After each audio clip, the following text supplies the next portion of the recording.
ზაზა ბიბილაშვილი შემოგვერთა ჩვენ ჭავჭავაძის ცენტრის დამფუძნებელი ზაზა მოგესალმებით მადლობა რომ ხართ ჩვენთან ერთად 17 წელი გადის აგვისტოს ომიდან და უფრო რთული წარმოსადგენი ასეთი შეცვლილი პოლიტიკური კონტექსტი და რეალობა რთული წარმოსადგენი იქნებოდა ნამდვილად ხო ერთი მხრივ საერთაშორისო ველზე რაც ხდება და ქვეყნის შიგნით რაც ხდება ეს კიდევ უფრო დრამატულია ქვეყნის შიგნიდან მინდა რომ დავიწყოთ იმიტომ რომ ომის მერე როცა დაიწრიდა ხო ყველანაირი ტიპის ბრალდებები საერთაშორისო სასამართლოებში რუსებს ჩვენ მიმართ ჰქონდათ ორად-ორი პრეტენზია ეს იყო ეგრეთ წოდებული ვერხნი გარადოკის ეპიზოდი, როდესაც ისინი ამბობდნენ, რომ ჩვენმა ჯარისკაცებმა ცეცხლი გაუხსნეს და დახოცეს რუსი მშვიდობის ყოფილები და აქაც დამტკიცებული იყო, რომ მათ გახსნეს ცეცხლი და მეორე ეს იყო დაკარგული რამდენიმე ოსი ბოევიკის საკითხი.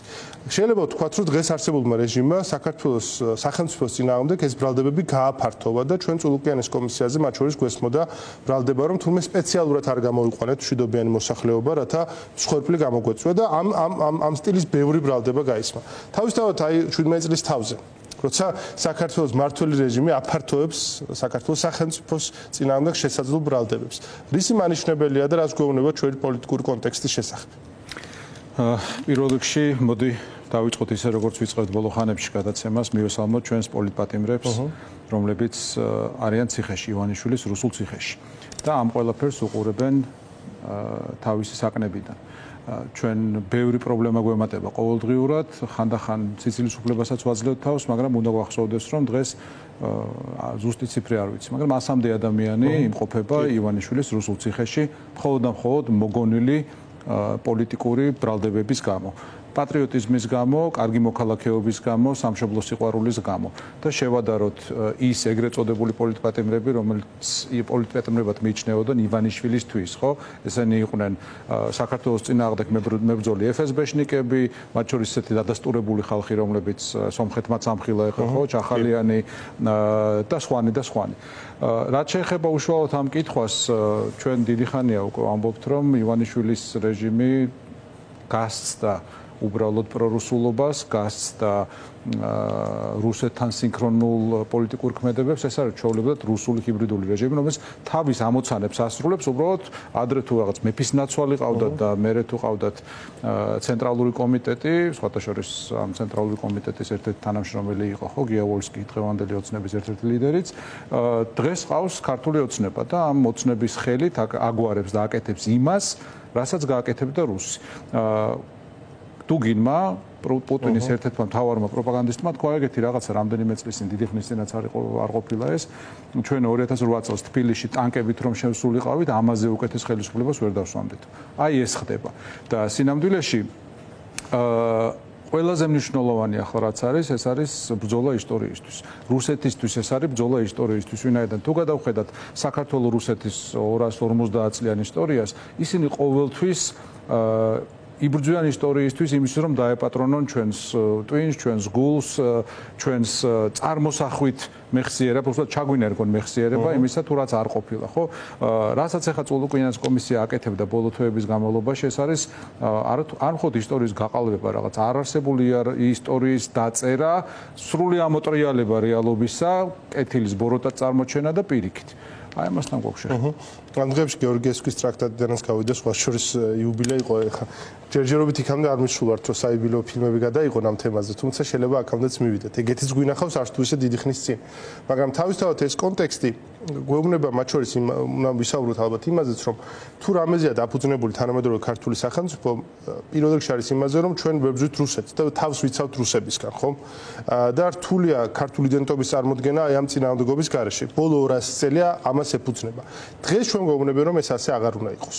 რამდენად შესაძლებელია, მე ბევრს უსვამ ამ კითხვას, იმიტომ რომ ერთია მცდელობა ამისა, მაგრამ რამდენად შესაძლებელია ასე ხელოვნურად ერის იდენტობის, ერის სახელმწიფოს იდენტობის გადაწერა. იმიტომ რომ ესენი კიდევ უფრო შორსაც მიდიან, ხო, ესენი ამბობენ, რომ საერთოდ ბრძოლა არ არის ქართველის საქმე, რომ ქართველის საქმე არის მხოლოდ ტატამზე და ოქტაგონზე ჭიდაობა და იქ აღიმართება მარტო ქართული დროშა. ხო, შესაძლებელია არ არის ნამდვილად ირაკლი უბრალოდ მტერი ამისთვის იყენებს ბევრ ვერაგ მეთოდს და მისი მიზანი საბოლოო ჯამში არის დროის მოგება. შეიძლება მან მოგპაროს ერთი თაობა, ორი თაობა, მესამე თაობა აუცილებლად ისევ დაბრუნდება გონებაზე, მაგრამ ამასობაში რუსეთს მოპარული ექნება ჩვენ 30-40 წელი, ხო? ანუ ჩვენ გვაქვს მაგალითები იმისა, როდესაც მაგალითად ბოლშევიკების შვილები იმ ბოლშევიკებისა, რომლებიც იარაღით რუსებს შემოუძღნენ საქართველოს 21 წელს და პატრიოტებს ხვრეტდნენ, გამოვიდნენ, ну, აი ესეთი მოპატრიოტო ინტელიგენტები საბჭოთა კავშირის დროს და უკვე იმათი შვილიშვილები უკვე პრინციპში ნორმალური მოქალაქეები იყვნენ და ну, შვილთაშვილები ალბათ გიჟი ანტირუსი, ალბათ არა ხა კონკრეტული ადამიანები წყავს შეგვიძლობაში. ხო და რა ვიცი, ამასობაში გავიდა 100 წელი, ხო? რუსეთმა მოიგო 100 წელი. ცხადია, მან ვერ შეცვალა ის, რომ მისი 100 წლის წინანდელი მონა ბოლშევიკი ვერ საბოლოო ჯამში მან ვერ გარყუნა ჩვენი ისტორია, ვერ გარყუნა ჩვენი წარმოსახვა, ჩვენი გული ვერ დაიპყრო იმ ფეიქ ისტორიებმა, ხო? და მისი შვილთაშვილი უკვე სხვაგან დგას, სადაც უნდა იდგეს წესიერი ქართველი. მაგრამ ამასობაში დრო მოიგო. ეხლა ნახეთ, რას აკეთებს რუსული პროპაგანდა ძალიან წარმატებით, ხო? ხალხის არ გამოყვანაზე გამახსენდა და ამისი მაგალითები შეგვიძლია ვნახოთ ასე 90-იან წლებში. ანუ რაც არ უნდა გააკეთო, ეს პროპაგანდა ყველა ვარიანტში მეორე მხრიდან გირტყავს. აი მაგალითად, ხო? ლიახვის ხეობაზე გეუბნება, ვის ეომები, ბიჭო, რუსებს ეომები? და ახალგორზე, ქსნის ხეობაზე, იქ აი 20 კილომეტრში, იქვე რო არის. გეუბნება უომრად რა პონჩიაბარე. ერთ ომზეა საუბარი, 5 დღიან ომზეა საუბარი და ორ გვერდიგვერდ არსებულ ხეობაზეა საუბარი და ერთზე გეუბნება რატომ იომე და მეორეზე გეუბნება რატომ არ იომე. აი ამ ბინძურძალასთან გვაქვს საუბარი. ერთად გეუბნება ერთად ან ორივეს ერთად გეუბნება. იქ ესე გეუბნება, აქ ასე გეუბნება. ანუ ამ ხალხთან საუბარი, დისკუსია, დიალოგი, დებატი შეიძლება ვიღაცასთან ვისთანაც ამოსავალი პრინციპი, მიზანი, რაღაც საერთო გაქვს, ადამიანური გაქვს საერთო და როდესაც ამათ არაფერი არ აქვს წმინდა, როდესაც აპრიორი გაყიდული აქვს ყველაფერი, რაც შეიძლება წესიერი ჩვეულებრივი ადამიანისთვის, კანონმორჩილი ადამიანისთვის იყოს ხელშეუხებელი, ხო? ამათან რა უნდა ელაპარაკო. უბრალოდ საუბარი იმაზეა, რომ ჩვენ ძალიან ხშირად დავცინით მათ მეთოდებს, ბევრ რაღაცაზე გვეცინება, ხო? მაგრამ ძალიან ვერაგი და ძალიან ბოროტი ამოცანა არის ის, რომ მათ გადაწერონ ჩვენი ისტორია და თუნდაც აი ამ კომისიის მიერ გამოცემული დაასკვნა, რომელიც მე წიგნადაც უნდა დაიბეჭდოს, შევიდეს სასკოლო პროგრამაში, ხო, აი ეს რაღაც სიგიჟე, რომ თურმე აფრასიძეები მსხვერპლი ყოფილან და ვიღაც სამჯერ ნასამართლევი რომელიღაც სასწავლებლის რექტორი თურმე მსხვერპლი ყოფილა, როდესაც თვითონ იყვნენ მოძალადეებიც, თვითონ იყვნენ კორუმპირებულებიც, თვითონ იყვნენ ამ სახელმწიფოს წარუმატებლობის მთავარი მიზეზები, ხო? აი ამის შეტანა უნდა სკოლებში, ამისთვის კეთდება ეს ყველაფერი. და დრო არის მათთვის მნიშვნელოვანი. კიდევ ერთხელ გავიმეორებ, ხო, ხშირად ვამბობთ ხოლმე, რომ ცხადია ეს ასე არ დარჩება, მაგრამ როდის, იმიტომ რომ გავიდა 30 წელი გავიდა, ეხლა დღეს ვიხსენებდით, რომ 91 წელი რო არ მომხდარიყო, მოდი სპეკულაციურია რა თქმა უნდა ეს არგუმენტი, მაგრამ ჩვენ რო ჩვენი ქვეყნისთვის არ დაგვემართა ის, რაც დაუმართა 91 წელს შეერაღებული გადატრიალების გზით და შემდგომი 12 წლიანი ქაოსის გზით, ძალიან მაღალი ალბათობით საქართველოს იქნებოდა 2004 წელს ნატოს და ევროკავშირის გაფართოების ტალღის ნაწილი. იმიტომ რომ იქ ვიყავით ჩვენ ეკონომიკურად, იქ ვიყავით მენტალურად, სადაც იყო ბალტიისპირეთი, სადაც იყო აღმოსავლეთ ევროპის ქვეყნები. მაგრამ არა, რუსეთმა ამით მოიგო 12-13 წელი. 2012 წელს კიდე აეხლანდელი ვითარება მოიგო. 2012 წელი რო არ მომხდარიყო, დღეს ევროკავშირში ვიქნებოდით ერთი ფეხით უკვე. ანუ ტექნიკური დეტალები დაგვაშორებდა მხოლოდ ევროკავშირს. ამასთან ერთად ხდება სრული სინქრონიზება იმ რიტორიკისა, რაც არის მოსკოვში და რაც არის თბილისში. აქამდე მაინც უფრო მეტი ავტონომია ივანიშვილს ყოველთვის ჰქონდა. ყოველ შემთხვევაში მას შეძლო რაღაცები არ ეთქვა და დარჩენილი იყო ჩუმად, აი ჩუმად ყოფნის ავტონომია მაინც ჰქონდა. ახლა თითქოს ეს ავტონომია გაქრა, იმიტომ რომ აი თუნდაც ბოლო დღეების წერილი, ივანიშვილის წერილი, რომელიც მან გამოაქვეყნა ტრამპთან დაკავშირებით, ну ზაზა შათრიშვილი, რომელსაც აწერს ხელს ამჯერად. ეს პირდაპირ სინქრონიზებულია იმ რიტორიკასთან, რაც მოსკოვში ახლა ტრამპის ადმინისტრაციაზე, რომ აი ტრამპი, რადგან ახლა ეს კრიტიკულია პუტინის მიმართ, არის ოლიგარქიული ოჯახების მსხვერპლი და deep state. ეს ერთი ერთში დაждდა. აი შეიძლება ითქვას, რომ განსხვავებაც კი არ არის, რასაც თქვათ ლაპარაკობს დუგინი და რასაც ლაპარაკობს თბილისში ივანიშვილი, შათრიშვილის პირით. რას გვეუბნება მათ შორის ეს სინქრონიზება? ეს თავისთავად აღარ დარჩა სივრცე რუსეთის მოკავშირეებს, აი მეტი ავტონომიურობის. თუ ივანიშვილს პერსონალურად აქვს ეს პრობლემა, რომ ვეღარ ინარჩუნებს ამ ავტონომიურობას? ჩემი მოგზაურებული აზრით, დასავლეთის მთავარი შეცდომა ივანიშვილის შეფასებისას ყოველთვის იყო ის, რომ ის მიაჩნდათ რუსეთს მოკავშირედ. ივანიშვილი არ არის რუსეთის მოკავშირე, ივანიშვილი არის რუსეთი. ანუ მოკავშირეს აქვს აპრიორი რაღაც ავტონომიურობა. ალიევი როცა იყო რუსეთის მოკავშირე, მას ჰქონდა ავტონომიურობა. უნგრეთის ორბანი, როდესაც იყო თუ დღესაც რაღაცა ფორმით არის რუსეთის მოკავშირე, აქვს მას ავტონომიურობა, შეიძლება ხვალ სხვანაირად გადაწყვეტოს და გააკეთოს. ივანიშვილი ვერ გააკეთებს, იმიტომ რომ ის აპრიორი მოკავშირე კი არ არის. იმისი განსხეულებაა, იმისი საცეცია, იმისი ინტერესების გამტარებელია. ავტონომიურობა შეიძლება გქონდეს მხოლოდ იმას, ვინც რაღაც გადაწყვეტილებას იღებს, რომ მოდი ჩემი ქვეყნისთვის ან ჩემთვის ჯობია ვიყო პრორუსული, ვიდრე პროდასავლური და ეს გადაწყვეტილება ივანიშვილს არ მიუღეს, იმთავითვე ამ მანდატით მოვიდა, რასაც დღეს აკეთებს. შესაბამისად, ეს სინქრონიზაცია ცხადია არ არის გასაკვირი და მეორე მხრივ რო ვახსენოთ, ხო ხა ხშირად ლაპარაკობენ ხოლმე deep state-ზე, deep state-ის თუ სადმე არსებობს არის საქართველოში. ოცნების მხარეს, რატო? ხა deep state-ი რაღაც უხილავი ხელი, რომელიც თვითონ ამბობენ, ხო, ვიღაცას რაღაცა ათქმევინეს, ვიღაცას რაღაცა დააწერინეს, აი, ამას ამბობენ, ხო, რომ ტრამპს ეს ათქმევინეს, დანიის პარლამენტის კომიტეტის თავმჯდომარეს ეს დააწერინეს და ასე შემდეგ. სინამდვილეში ჩვენ გვყავს მართლა ვიღაც უხილავი ხელი, რომელიც ივანიშვილს უწერს ტექსტებს, სადაც ის ბოდიშს უხდის საქართველოს მტერს. ანუ აი ჩვენ უნდა მოუხადოთ ბოდ რაც შარშან ნახეთ, ხო? ბოდიში უნდა მოუხადოთ ვის? ვინ ჩვენ გენოციდი მოგვიწყო, ხო? არსებობს უხილავი ხელი, რომელიც წერს აი პაპუაშვილის სახელით გავრცელებულ წერილებს, რომელიც თურმე გვეუბნება, რომ საერთაშორისო rules based, ხო, ანუ რაღაც წესებზე დაფუძნებული წესრიგი აღარ არსებობს, ვინაიდან ევროპა არ ღვევს თურმე მას. ეპიტები ლავროვის ხმა ჩამესმის, როდესაც ეს ამას ვკითხულობ. იგივე შეეხება ამ შათირიშვილის წერილებს და ასე შემდეგ, ანუ ვიღაცა უხილავი ავტორი ამას წერს და მე ზოგს ივანიშვილის სახელი ერქმევა, ზოგს პაპუაშვილის, ზოგს კობახიძის, ზოგს შათირიშვილის და ასე შემდეგ. ანუ ყველაფერი ერთ-ერთი ყველაზე წარმატებული მეთოდი მათი მხრიდან არის ის, რომ თითქოს თავის თავს აღწერენ და ამას მე აბრალებენ სხვას. სხვა სრული სინქრონიზება იმ სამყაროს იმგვარ აღწერასთან, რასაც აი პატრუშევი აღწერდა. სულ მქონდა ეს, რომ სულ აკავშირე როგორც ივანიშვილი აღწერდა მსოფლიოს როგორც ხედავ, აი პატრუშევი აღწერს ზუსტად ისე და აქ კიდევ ჩანს ეს ღრმა კავშირები, სიტყვა ღრმა ისე შეუყვარდათ, რომ აქაც შეგვიძლია გამოვიყენოთ. ხა უბრალოდ ჩვენ ამ რეალობას აღწერთ სას და რეალობა მძიმეა და დიდი ხანია, ბევრი დიდი ხანი ხედავს და ნუ ვიღაცა მე-11 ჟამის მუშაკია ვთქვათ, მაგრამ მეორე რას უპირისპირეთ ამ რეალობასთან? ეხლა მეორე მხარეს თუ შევხედავთ ჩვენ ოპოზიციას, უნდა და პოლიტიკურ ოპოზიციას უნდა დაუპირისპირდეს, ხო? ტრაიკულ ვითარებას ვხედავთ გაყოფილ პოზიციებს, გაყოფილ რესურსებს, გაყოფილ პოლიტპატიმრებს, რაც არ არის კარგი და აი ამ დისპოზიციით არავის არსად არ მოუქია. ეს ერთი შეიძლება ნამდვილად ვთქვათ.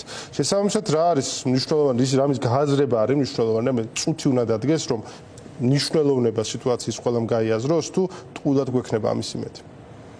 ხო, ალბათ ყველაზე რთული კითხვა, ისე ჯობია ტრამზე და მთვარეზე გადასხმაზე ვისაუბროთ ადამიანის ხელახლა ვიდრე ამაზე, მაგრამ ხო, აქ რამდენიმე პრობლემაა. პირველი და შედარებით მარტივი პრობლემა არის ტრადიციული ქართული ეგოების პრობლემა, რომელიც ხშირად ხელს გვიშლის რეალობის აღქმაში, ხელს გვიშლის გაერთიანებაში და ისტორიას რო გადავხედოთ, სულ ესე არის, ხო, ანუ ხშირად არის ესე აბსურდს ქართველები რო გაერთიანებულიყვნენ, მაშინ ის ბრძოლა თუ ის ომი სხვანაირად დამთავრდებოდა.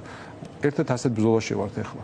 მეორე რაც მინდა ვთქვა და არ მინდა ისე კონსპირაციულად გამომივიდეს, მაგრამ ასე ისტორიას რო გადავხედოთ, თუნდაც 80-იან 90-იან წლებს კგბ-ს თავის რესურსი გადასხმული ყავდა, ზოგი მგვალმაგიდაში, ზოგი ეროვნულ კონგრესში, ზოგი თავისთავად ცხადია კომუნისტურ პარტიაში თვითონ იყო, ხო? ანუ ესე გულუხვად ყავდა მიმობნეული თავისი აქტივები ყველა ფლანგზე. და ჩვეულებრივი ეს არ არის რაღაც კონსპირაცია, ფაქტია. შემდგომ დადასტურდა და ასევე გონევრული იქნებოდა, რომ ვთქვათ, რომ ასე უნდა იმოქმედოს, ხო, როდესაც მტერია და გამოცდილი მტერია და იცი შენი ფსიქოტიპი და იცი როგორ მუშაობს ის, ასე გამოჩნდა, ხო? და მე როდესაც დაჭირდა, ზოგი კადრი 80-იანებში ამუშავა, ზოგი 90-იანებში და ზოგი ეხლა ამუშავა, ხა არ ვიტყვი სახელს და გვარს, მაგრამ ზოგმა დიდი ხანი იარა ესე ფრთხილად და ეხლა ზოგი მათ შორის წულუკიანის კომისიაზე აფეთქდა. რატომ არ უნდა დაუშვათ, რომ ანალოგიურს აკეთებს დღეს კგბ-ს მემკვიდრე? ხო, მე არავის ღმერთმა დამიფაროს, მართლა ვიძახი, არავიზე არ მაქვს არც ეჭვი და არც მით უმეტეს იმ რაღაც მარტივი გაყოფით არჩევნებზე ვინ გადის და ვინ გადის. არა, აბსოლუტურად. მაგას არ უკავშირებ, პირდაპირ მაგას, მაგრამ რატო არ უნდა ვიფიქროთ, რომ მე ყველგან ყავს თავისი კადრი რა ჩანერგილი. ხო, ანუ სიფრთხილე გმართებს, იმიტომ რომ ჩვენ შეიძლება ადამიანს კეთილსინდისად რაღაცას უხსნიდეთ, რომ ასე ჯობია, ან ისე ჯობია. ხო? და ის აპრიორი სხვა საქმეზე იყოს ამ მთელ ბრძოლაში. აქედან გამომდინარე ხო, ძალიან რთულია და მინიმალური რაც ჩვენ შეგვიძლია არის ალბათ ის რაც თავის დროზე რაღაც ერთი თვის წინ დაახლოებით თუ რამდენიმე კვირის წინ თქვა ბუდიში, მაგრამ ალიევის ციტირება უნდა მოვახდინო ისევ, არ მივიღოთ ეს რეალობა. ანუ ხო, ძალიან მინიმალური სტანდარტია, მაგრამ ძალიან ტკივად ესეც. არ მივიღოთ ეს რეალობა.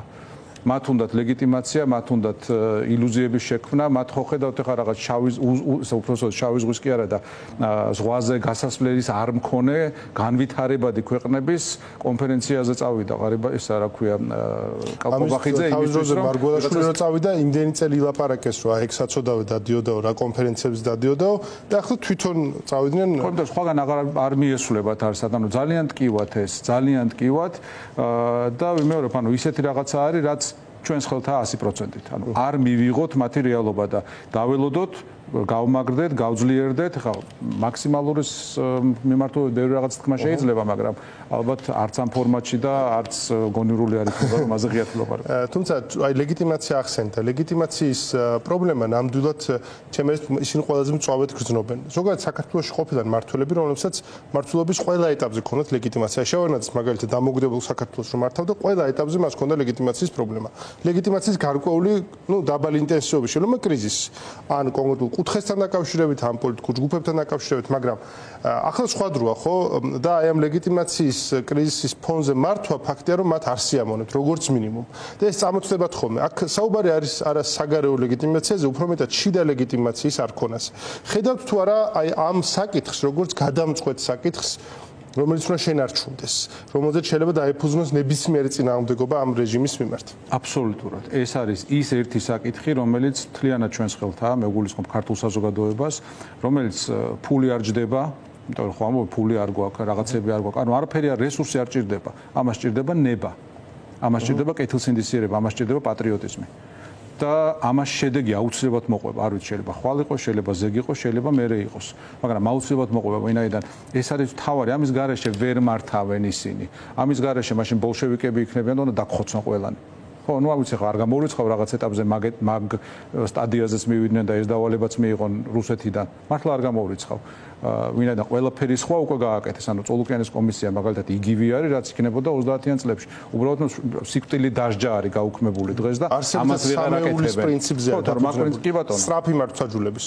ანუ იმიტომ რომ მათ ხო რა თქოს კომისია შექმნეს 6 თვის წინ მგონი და ამ 6 თვეში გამოიძიეს 2004-დან 2022 წლამდე რაც მოხდა ამ ქვეყანაში ყველაფერი. ანუ ეს გითხრეს პირდაპირ. და ბოლო კომისიის სხდომის ბოლო თარიღზე აღმოჩნდა რომ უკვე მზათა აქვს გადაწყვეტილების და წიგნებიც უნდა გამოსცენ თურმე როგორც წულუკიანმა გითხრა. ხო ეს არის კიდევ იმ საკითხს უბრუნდებით ისტორიის გადაცემა, იმიტომ პირდაპირ ამობენ ისინი რომ ჩვენ გვინდა რომ ვარდა ეს ყველაფერი უკავშირდება ვარდების რევოლუციის მემკვიდრეობას და ამით მინდა რომ დავასრულოთ. გადაწყვეტილია რომ ვარდების რევოლუციის მემკვიდრეობას უნდა გადაესვას ხაზი. და ზოგადად ამას სხვა დროს ბევრმა შეუწყო ხელი, რომ ცოტა ხმადაბლა უნდა ვილაპარაკოთ ამ მემკვიდრეობას. არა და მგონი პირიქით არის, აი ახლა დგას ის მომენტი, როცა ამ მემკვიდრეობაზე ხმამაღლა საუბრის დრო მოვიდა. ყველაფერმა გამოაჩინა ეს, როგორ უყურებთ აი ამ მემკვიდრეობის გადაგდების ან მისი გამოჩენის საკითხებს. მე მგონი მე დრო შევარ ერთ-ერთი ამ მემკვიდრეობაზე საუბრის და ზუსტად იმიტომ რომ ეს არის ის მორალური უპირატესობა, რომელიც ჩვენ კოლექტიურ წულუკიანებთან, სოზარ სუბარებთან, იმ კომისიის წევრებთან და ზოგადად ეგრეთ წოდებულ ოცნების წარმომადგენლებთან გვაქვს. ძალიან მარტივია ეს ყველაფერი. ამაზე უფრო მარტივი, ამაზე უფრო შავ-თეთრი არ არსებობს სოფლიოში. ანუ იყო კორუმპირებული სოფლიოში ერთ-ერთი ყველაზე უფრო კრიმინალური არ შემდგარი სახელმწიფო რაღაც ტერიტორია, სადაც ადამიანები ვერ ცხოვრობდნენ, შეიძლება ქუჩაში გასულიყავი და მოეტაცეთ, გაეკრეთ. შეიძლება რა ასე ხდებოდა, შეიძლება პოლიცია ეგრეთ წოდებულ პოლიციას დაეჭირა და მე-7 სართულიდან გადმოეგდა იმ პოლიციის სამმართველოს შენობიდან. ანუ ჯოჯოხეთი იყო აქაურები, ჩვეულებრივი ჯოჯოხეთი იყო. შუქი არ იყო, წყალი არ იყო, გაზი არ იყო, ხელფასი არ იყო, პენსია არ იყო, ანტიკორუფციული და ანტიტერორისტული და კრიმინალები ერთად იტაცებდნენ ადამიანებს და ასე შემდეგ. აი ეს ჯოჯოხეთი იყო. და უცბად რა რამდენიმე წელიწადში შუქი მოვიდა, გზა აშენდა, იმ დონეზე რომ უცებ ტრის პროპაგანდა თქვა რომ რა ის გზა შევჭამო, ასფალტი ვჭამო, კიო ის რა ქვია, ბათუმშიო აშენდაო ყველაფერიო, მაგრამ აბა ხაშური რო არ აშენდაო, აი სად ვიყავით, ხვდებით ხო? და ამ ყველაფრის მერე უცებ დაბრუნდა აი ის ხალხი, ვინც იმას ებრძოდა ყველაფერს, ვინც იყო აი 90-იანების ავტორი, ის მენტალიტეტი დაბრუნდა, ის ანუ ადამიანები რომლებიც გეუბნებიან რომ აფრასიძეები კარგი იყვნენ. აი ეს ძალიან მარტივია, ხო? ანუ ოჯახი, რომელიც ატერორებდა მთელ რეგიონს, მთელ სვანეთს. და ამ ოჯახის დამარცხება სახელმწიფოს მიერ თურმე ყოფილა ცუდი. ეს არის ამათი წამსი, ხო? იგივე თქვათ ვაზაგაშვილზე პოლიციის მიერ ძალის გადამეტება ან რაღაც არასწორი სამწუხარო ფაქტია, რომელიც ხშირად შეიძლება მოხდეს. მაგრამ ვაზაგაშვილს, რომელზეც საუბარი იყო და დაწერილა რომ ორი კაცი ყავს მოყლული, მე მგონი, ხო? თუ სწორად მახსოვს ეს რეპორტები, ასე ვთქვათ, მედიაში, ანუ ძეგლი დაუდგა იუსტიციის სახლის წინ, ეგეც თვალნათელი ის არის, ხო? შედარება, ანუ იუსტიციის სახლი იყო 9 წელი და ვაზაგაშვილისთვის დადგენილი ჩემი გადმოსახედიდან ეს არის რაღაც კრიმინალური რევანშისთვის დადგმული ძეგლი არის ეს ოცნება.